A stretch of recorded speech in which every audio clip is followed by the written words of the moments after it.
ọ̀fẹ́ mi tó fún ọ. Ó tó. Oore ọ̀fẹ́ mi tó fún ọ. Oore ọ̀fẹ́ tí kò lẹ́gbẹ́. Oore ọ̀fẹ́ mi tó fún ọ.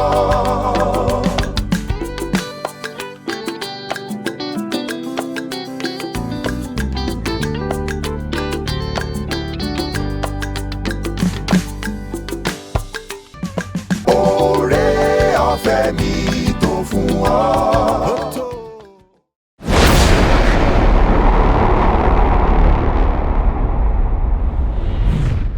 Mo tún kí wa kú àbọ̀ sí orí ètò wa lónìí, àsìkò dédé àsìkò yìí. Ètò yín náà ni ètò wa orí ọ̀fẹ́ fún òní, tí ó ń jáde láti orí ìkànnì yìí, Seed of Life Television, láti agbègbè Odò Ọ̀nà ní ìlú Ìbàdàn. Orúkọ mi náà ni àlùfáà Abíọ́dún Adékúnlé Adékójọ láti agbègbè Bàkó ní ìlú Ìbàdàn. Ohun tí yóò jẹ́ orí ọ̀rọ̀ wa lónìí, òun náà ni ọ̀dọ́ àgùntàn tí kò lábàwọ́n. Ẹ jẹ́ kí a gbàdúrà. Bàbá gbé yín ga nítorí pé ẹ tún fún wa láǹfààní láti gbọ́ ọ̀rọ̀ yín lónìí. A dúpẹ́ nítorí pé ẹ ràn wá lọ́wọ́, ẹ sì ń tẹ̀ wá síwájú. A fẹ́ kí ẹ bomirin ayé wa lónìí pẹ̀lú ọ̀rọ̀ yín, kí ẹ sì fún wa ní orí ọ̀fẹ́ láti la ìlàkọjá òní kọjá. Jésù Olúwa ṣe bẹ́ẹ̀ fún wa. Ògo ni forúkọ yín, Jésù Olúwa wa. Gẹ́gẹ́ bí mo sọ fún wa, orí ọ̀rọ̀ wa náà ni ọ̀dọ́ àgùntàn tí kò lábàwọ́n. A ó kà láti inú ìwé Ẹ́kísódù orí 12 ẹsẹ̀ 1 sí 7, nígbà tá ó tẹnu mọ́ ìwé Jòhánù orí 1 ẹsẹ̀ 29. Ẹ́kísódù orí 12 ẹsẹ̀ 1 sí 7, ó kà báyìí. Olúwa sọ fún Mósè àti Árónì ní ilẹ̀ Egypt pé oṣù yìí ni yóò jẹ́ oṣù kìíní ọdún fún yín. Ẹ sọ fún gbogbo ìjọ ènìyàn Ísírẹ́lì pé ní ọjọ́ 10 oṣù yìí, ọkùnrin kọ̀ọ̀kan nínú ìdílé kọ̀ọ̀kan yóò mú ọ̀dọ́ àgùntàn kọ̀ọ̀kan tàbí àwọ̀nsìn kọ̀ọ̀kan, ọ̀dọ́ àgùntàn kan fún ilé kan. Bí ìdílé kan bá wà tí ó kéré jù láti jẹ ẹran ọ̀dọ́ àgùntàn kan tán, ìdílé yìí yóò darapọ̀ mọ́ ìdílé mìíràn ní àdúgbò rẹ̀. Wọn yóò sì pín ẹran tí wọ́n bá pa gẹ́gẹ́ bí iye ènìyàn tí ó wà nínú ìdílé méjèèjì. Iye ènìyàn tí ó bá lè jẹ àgbò kan tán ni yóò darapọ̀ láti pín ọ̀dọ́ àgùntàn náà. Ọ̀dọ́ àgùntàn tàbí àwọ̀nsìn ewúrẹ́ náà kò gbọdọ̀ lábàwọ́n. Ó lè jẹ́ àgbò tàbí òbúkọ ọlọ́dún kan. Wọ́n ó so ẹran wọn mọ́lẹ̀ títí di ọjọ́ 14 oṣù yìí. Nígbà tí ó bá di ìrọ̀lẹ́ ọjọ́ náà, gbogbo ìjọ ènìyàn Ísírẹ́lì yóò pa ẹran wọn. Wọn yóò sì mú díẹ̀ nínú ẹ̀jẹ̀ ẹran náà, wọn yóò fi kun àtẹ́rígbà àti ara òpó ilẹ̀kùn méjèèjì ilé tí wọn yóò ti jẹ ẹran náà.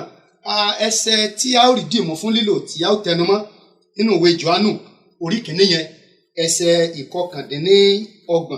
Ó kà báyìí pé ní ọjọ́ kejì, Jòhánù rí Jésù tí ó ń bọ̀ wá sọ́dọ̀ rẹ̀. Ó ní, wo ọ̀dọ́ àgùntàn Ọlọ́run tí ó kó ẹ̀ṣẹ̀ aráyé lọ. Wo ọ̀dọ́ àgùntàn Ọlọ́run tí ó kó ẹ̀ṣẹ̀ aráyé lọ. Ọ̀dọ́ àgùntàn tí kò lábàwọ́n, ó ní a sọ̀rọ̀ bá. Ní kété tí Ọlọ́run ti kéde láti pàṣẹ Mósè fún Fáráò wípé láti àsìkò yìí lọ, nígbà tá a ti wí sọ̀hún tó o sì mọ́kànlé, tó o gbọ́ tó o sì jẹ́ káwọn èèyàn mi ó lọ, ohun tí ó ṣẹlẹ̀ sí ọ ni pé nínú gbogbo ìlú yìí ní èmi Ọlọ́run yóò pa àwọn àkọ́bí. Nígbà tí ìkéde yẹn ti jáde pé gbogbo àkọ́bí ni yóò kú ní Íjíbítì, Ọlọ́run sì ti ṣètò áńgẹ́lì èyí tí yóò la orílẹ̀-èdè náà kọjá ní gbogbo òru kan. Àtàkọ́bí ẹran, àtàkọ́bí èèyàn, àtàkọ́bí ẹrú, gbogbo wọn ni yóò kú. Ìdí nìyí tí Ọlọ́run fi wá ń wá ọ̀nà láti kó àwọn ọmọ tiẹ̀ tí ṣe àwọn ọmọ Ísírẹ́lì yọ kúrò nílùú àlùbá tàbí wàhálà èyí tí yóò dé bá wọn. Nítorí pé wọ́n jọ wà nínú ìlú ni, wọ́n jọ ń gbé papọ̀ ni, ilé wọn jọ kan lé ni. Ṣùgbọ́n tí Ọlọ́run ò bá ṣètò ìyàsọ́tọ̀ fún àwọn ọmọ Ísírẹ́lì lákòókò yẹn, a jẹ́ wípé wàhálà tí ó dé bá àwọn ọmọ Íjíbítì yóò bá àwọn ọmọ Ísírẹ́lì náà. Kí ni Ọlọ́run ní fún wa lónìí gẹ́gẹ́ bí orí ọ̀fẹ́ rẹ̀ fún wa? Ohun àkọ́kọ́ tá a rí níbí ni pé nígbà tí inú bá ń bí Ọlọ́run sí àwọn ìka ènìyàn, nígbà tí inú bá ń bí Ọlọ́run sí àwọn tí wọ́n ń ṣàìgbọràn sí lẹ́nu náà Ọlọ́run máa ń ṣètò láti yọ àwọn ọmọ tiẹ̀ sẹ́gbẹ̀ẹ́ kan. So gbogbo ẹ̀yin tẹ́ ẹ ti fa ayé yín fún Jésù lólúwa àtolùgbàlà, a jẹ́ wípé ohun tá a kọ́kọ́ nílò ká ṣe ni pé ká kíra wa kú oríire, nítorí pé Ọlọ́run ní ètò fún wa láti yẹ̀ wá sẹ́gbẹ̀ẹ́ kan kúrò nínú wàhálà àti ìdààmú tó ń bẹ ní gbogbo ayé. Now ohun kan kejì ni pé ẹnikẹ́ni tí ò tí ì fàyè rẹ̀ fún Jésù ó gbọ́dọ̀ ṣetán láti sátọ̀ Jésù yẹn wá kí àlùbá àti wàhálà yìí kí ó mọ bàbá. Now nígbà tí Ọlọ́run ń ṣètò yìí, ara ètò tọ́lọ́run ṣe fún àwọn ọmọ Ísírẹ́lì wípé mi ò fẹ́ kí ẹ nípìn nínú wàhálà yìí ni pé áńgẹ́lì tí wọ́n rán láti lu gbogbo àkọ́bí pa ní Íjíbítì, áńgẹ́lì yìí yóò ní nǹkan kan bí àmì tí yóò rí láti ré yín kọjá. Tó bá ti rí àmì yìí, ó ní kò ní jẹ́ kí ẹ̀yin ó kú tí ò sì ní lù yín pa. Ohun kan tẹ́ wàá ṣe náà rèé o, ẹ nílò ẹ̀jẹ̀ ní àtẹ́rígbà ilé yín tàbí lára òpó ilé yín.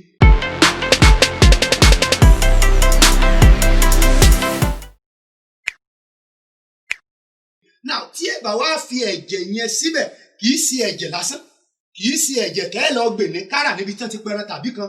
Ẹ nílò kẹ́ ẹ ṣètò ẹran kan tí ó jẹ́ ẹran àbọ́pa lọ́tọ̀, èyí tá a mọ̀ sí ọ̀dọ́ àgùntàn. Ọ̀dọ́ ló gbọ́dọ̀ jẹ́, kódà wọ́n sọ pé kò gbọ́dọ̀ ju ọlọ́dún kan lọ. So èyí ni yóò jẹ́ ọ̀dọ́ tí ò lábàwọ́n, tí ò sẹ́níwo, tí ò lábùkù lára, kò tí ì kàn níbi kankan débi pé ó farapa. So àwọn àgùntàn yìí ó ní wọ́n ó so mọ́lẹ̀ fún odidi ọjọ́ 14. Ìyẹn ni pé lẹ́yìn ọjọ́ 14 tá a bá rí i pé kò sí àbùkù tàbí àbàwọ́n kankan lára rẹ̀, kò sí kúrú náà, kò sí kúrúkúrú, kò sí pé ó ti fìwó sẹ́ àbó ti sẹ́ńbì kan, ohun tí ó wà ṣẹlẹ̀ ni pé ńgbà yẹn ni wọ́n ó tó pa ẹran yìí. Nígbà wọ́n bá pa ẹran yìí, ohun tí a nílò lára rẹ̀ tọ́lọ́run nílò láti ré wọn kọjá, láti mú kí wàhálà tàbí ìdààmú tí ó fẹ́ dé bá gbogbo orílẹ̀-èdè Íjíbítì lákòókò náà ó fò wọ́n ru, òun náà ní ẹ̀jẹ̀ rẹ̀. Ẹ̀jẹ̀ ẹran yìí ni wọ́n mú, ni wọ́n fi ra ara òpó tàbí ohun tí a pè ní àtẹ́rígbà tàbí ara òkè ilẹ̀kùn wọn. So èyí ni ohun tọ́lọ́run nílò ní àkókò yìí. Láì fi àkókò ṣòfò, ohun tí ẹ̀jẹ̀ yìí ń túmọ̀ sí, òun náà ní ìṣe pàtàkì tá a pè ní ẹ̀jẹ̀ Jésù. Tá a bá dẹ̀ wo ẹsẹ̀ tí a tẹnumọ́ ní ìwé Jòhánù orí 1 ẹsẹ̀ 29 yẹn, ó ní nígbà tí Jòhánù rí Jésù tó ń bọ̀, èdè tó pè ní pé ẹ wo ọ̀dọ́ àgùntàn rèé o, ẹni tí a pa tí ó kó ẹ̀ṣẹ̀ ayé lọ. Ó fi hàn wípé ìṣe pàtàkì àgùntàn tọ́lọ́run ní kí wọ́n pa tó jí ọ̀dọ́ tí ò gbọdọ̀ tí ì pẹ́, tí ò gbọdọ̀ tí ì dàgbà, ó hàn nínú Jésù, ẹni tó wá sáyé ní yàjóyàjó tí ọjọ́ orí rẹ̀ ò tí ì pọ̀, tó sì wá sáyé láti kó ẹ̀ṣẹ̀ wa lọ láì ní àbùkù tàbí láì ní àbàwọ́n kankan. Kì í ṣe pé wọ́n kàn nílò ẹ̀jẹ̀ lásán, wọ́n nílò ẹ̀jẹ̀ tó mọ́, wọ́n nílò ẹran tí á gba ẹ̀jẹ̀ rẹ̀ tí ò tí ì ní àbùkù kankan. Èyí ni ìṣe pàtàkì tàbí ìwúlò ẹ̀jẹ̀ Jésù fún àwa ènìyàn náà. So Jésù Kristi òun ló wá sáyé láti kú fún ẹ̀ṣẹ̀ èmi àti yín. Òun nìkan ní ẹ̀jẹ̀ rẹ̀ ló lè rà wá padà. Àlùbá ń bẹ láyé bó ṣe bá àwọn Íjíbítì nígbà yẹn. Wàhálà ń bẹ láyé, ìdààmú ń bẹ láyé, àwọn oríṣiríṣi nǹkan là ń là kọjá nínú ayé, ṣùgbọ́n ọmọ Ọlọ́run gbọ́.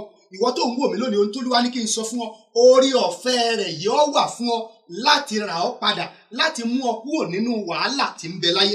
Nítorí pé láàrin àwọn Íjíbítì ni àwọn ọmọ Ísírẹ́lì ń gbé, síbẹ̀ a kó àwọn yọ nínú ewu yẹn nítorí pé ẹ̀jẹ̀ ọ̀dọ́ àgùntàn ń bẹ ní ara òpó ilé wọn tàbí lára àtẹ́rígbà wọn.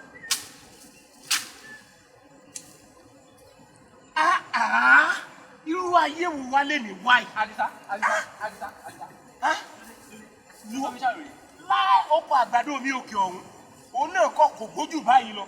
Ní ìrètí tí n bá débi ọ̀pẹ ìgbò, òun náà máa gbó, ó máa kó lọ́jà láti lọ sọ́ta, ayé ìṣú mi. Àdìsá, gbogbo àrùn yìí. Ètò kan mú gbogbo. Ètò òun náà wá sọ fún ẹ. Orí ọ̀fẹ́ ọjọ́ òní. Nígbà wo ni ètò náà? Ní aago 6 sígbà wo? Sí aago 6 àràárọ̀. Bí ilé iṣẹ́ ìmáwòrán báwọn.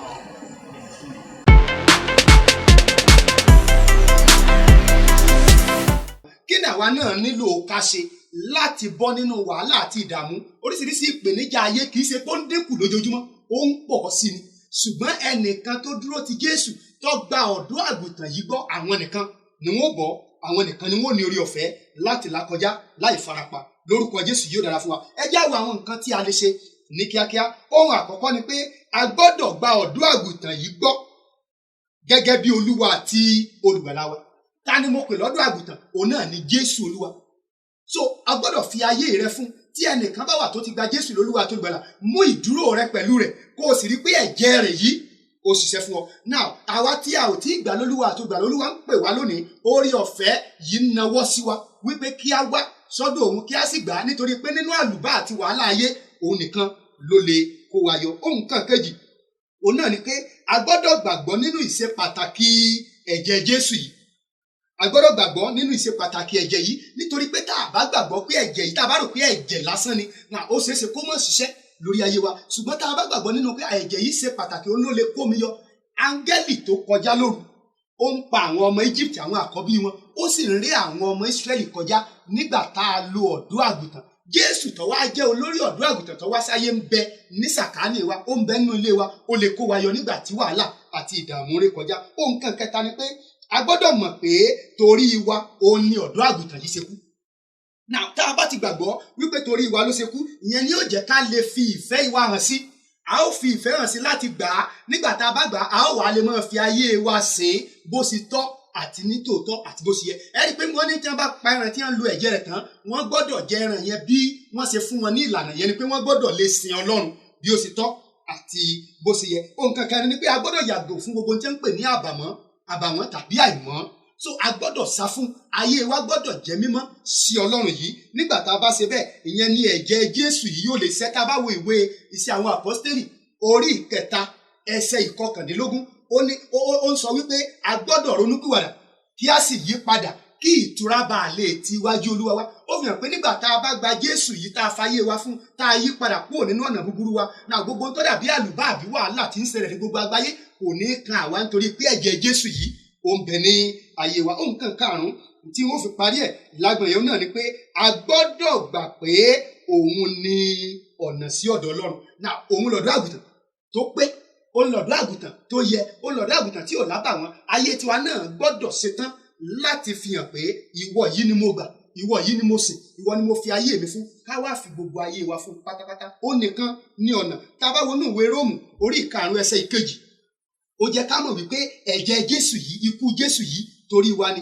ó nìkan láti lè tọ̀ dé ọ̀dọ̀ Ọlọ́run. Bẹ́ẹ̀ ni ìwé Jòhánù orí 14 ẹsẹ̀ 6 yẹn náà sọ pé òun ní ọ̀nà, òtítọ́ àti ìyè, kò sẹ́ni ó lè wá sọ́dọ̀ bàbá bí ó. So ọ̀dọ́ àgùntàn tí ò lábàwọ́n òun ni Jésù. Ó ń pè mí àti yín náà láti fi ayé wa fún. Ará nínú Olúwa, ohun tí Olúwa ń béèrè lọ́wọ́ rẹ ni pé fi ayé rẹ fún lónìí, kó o sì bọ́ nínú gbogbo wàhálà àti ìdààmú. Ọmọ Ísírẹ́lì bí ìdààmú yẹn ṣe pọ̀ tó ní Egypt kọ̀ọ̀kan wọn o, nítorí pé wọ́n fi ọ̀dọ́ àgùntàn rúbọ.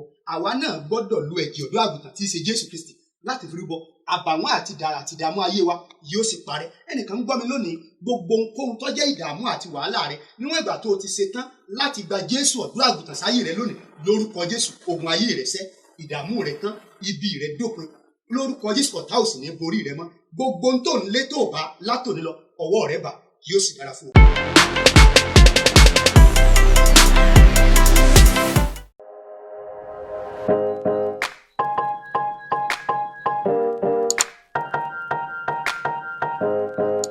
Ẹ jẹ́ á gbàdúrà.